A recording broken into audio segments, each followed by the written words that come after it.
Mga Salmo 75. Nagpasalamat kami kanimo, O Dios, nagpasalamat kami kanimo. Gisimba namo ang imong ngalan o gisangyaw ang mga kahibulongang butang nga imong gibuhat.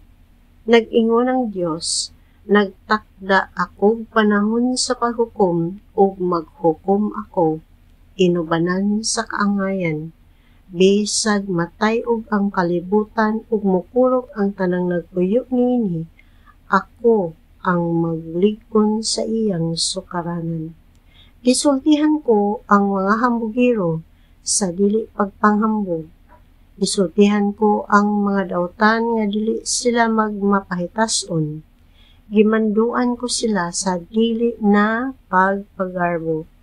Ang hukom dili magikan sa silakan o sa kasadpan o sa amihanan o sa habagatan. Ang Dios maoy maghukom, iyang silutan ang uban ug ang uban iyang pasayloon.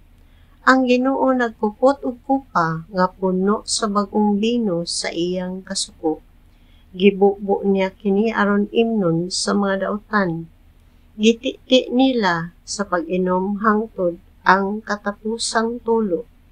Apan dili ako mohunong paghisgot sa Dios ni Jacob o sa pag-awit ug mga pagdayeg kaniya. Dugmo ko niya ang gahom sa dautan, apan dugangan niya ang gahom sa matarong.